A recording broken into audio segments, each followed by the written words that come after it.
आज बात करेंगे उस काले दिन के बारे में जब प्रेस की आज़ादी छीन ली गई।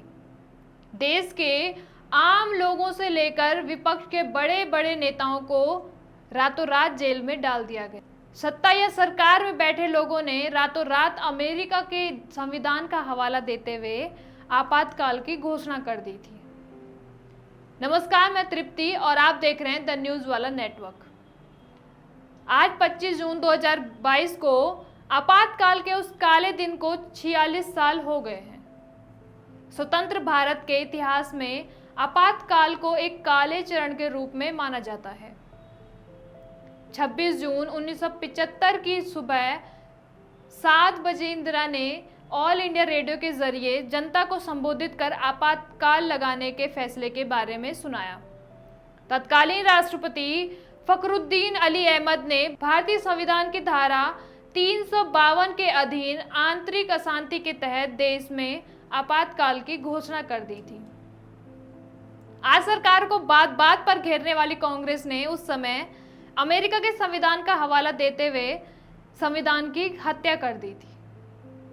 25 जून 1975 को दोपहर करीब 3:30 बजे इंदिरा गांधी के वफादार सहयोगी और पश्चिम बंगाल के मुख्यमंत्री सिद्धार्थ शंकर रे उनके पास आए और उन्हें बताया कि सरकार आर्टिकल 352 का इस्तेमाल कर आंतरिक आपातकाल लागू कर सकती है।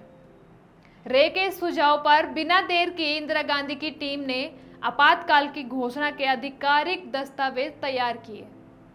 इनमें भारत के राष्ट्रपति फखरुद्दीन अली अहमद के हस्ताक्षर होने थे। अहमद इंदिरा के रबर स्टैम्प कहे जाते थे। इस वजह से इंदिरा को विश्वास था कि आपातकाल की घोषणा करने वाले दस्तावेज पर वे बिना सोचे समझे हस्ताक्षर कर देंगे। राष्ट्रपति से जैसे ही साइन करवाकर इंदिरा अपने घर पर लौटी, उनके बरामदे में विपक्षी नेताओं की लिस्ट लग गई थी जिन्हें जेल भेजा जाना था।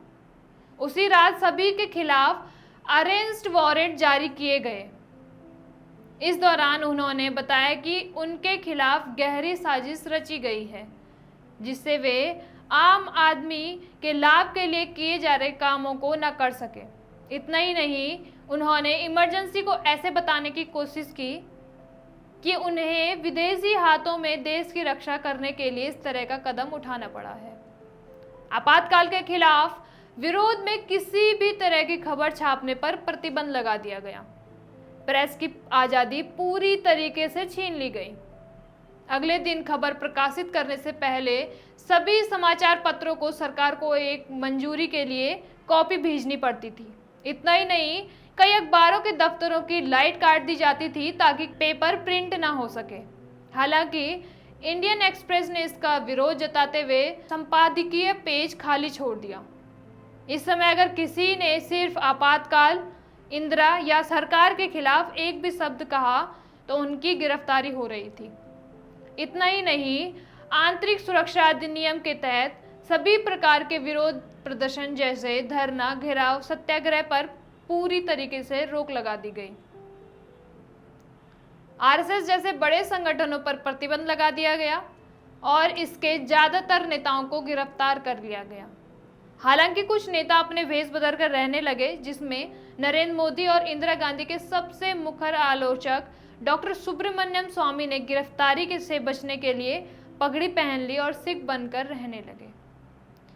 21 महीनों तक रही इमरजेंसी को 21 मार्च 1977 को खत्म किया गया।